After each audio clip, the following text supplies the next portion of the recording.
All right, this is problem number 6 from the H12-6 worksheet.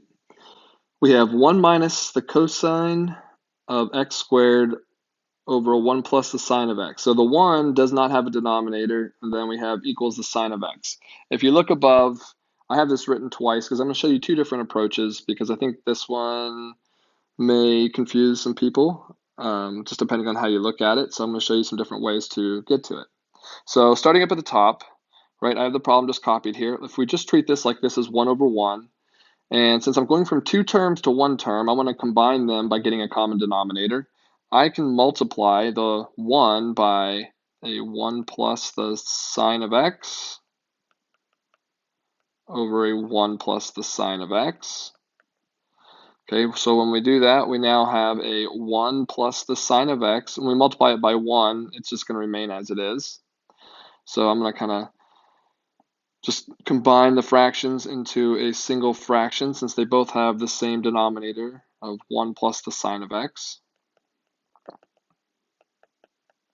Now remember, I can't cancel out the 1 plus the sine of x with what's on the bottom now, okay? Because this factor would have to be in both the terms in the top. And since it's not, we can't do that. But what we can do is we can rearrange our top, right? If I took this and rewrote it as 1 minus the cosine squared x, so if I move that cosine squared x, right, this minus cosine squared x, if I move it over with the 1 and then put my plus the sine of x afterward, I will be able to see that I've got a Pythagorean identity right here, 1 minus cosine squared x. We know that 1 minus cosine squared x is the same thing as sine squared x. So we're adding that to the sine of x. Remember, we can't actually add them because one of them is being squared and one of them is not. But this is going to give us some options. If I look at the fact that this is a binomial right here, right? There's two terms and they each have a sine of x. We can factor out a sine of x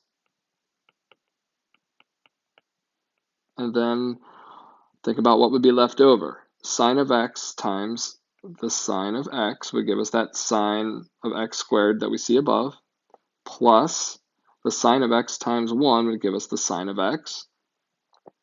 And now you will see that we actually have a factor in the numerator that is the sine of x plus 1. In which case now, since we have just multiplication, we can take this and cancel that with this, and you'll see that this ends up equaling the sine of x. And that's what we were trying to equal. So we just verified it. So that's one method you could do. That one might be, a little bit more challenging because, especially since that step where we had to rearrange our numerator. Let's look at a second approach that you could take with this.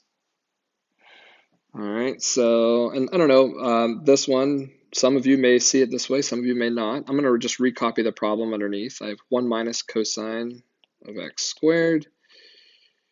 And I have a 1 plus, oops, I'm sorry. See, don't copy it down wrong because that'll throw everything off. I almost did right there. Our fraction bar is only over the 1 plus the sine of x, right? But it's only on that cosine of x squared.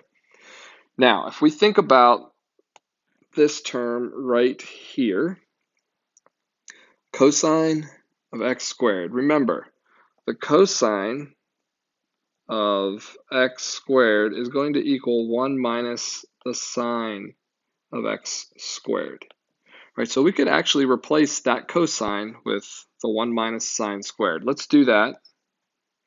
So I've got 1 minus, in the parentheses, 1 minus sine squared x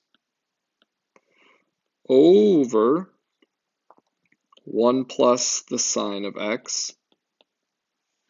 Now when we look at this, right, when we have a 1 minus sine squared x, that's the same thing as having like an a squared minus a b squared. It is a difference of squares, which remember factors into an a plus b times an a minus b.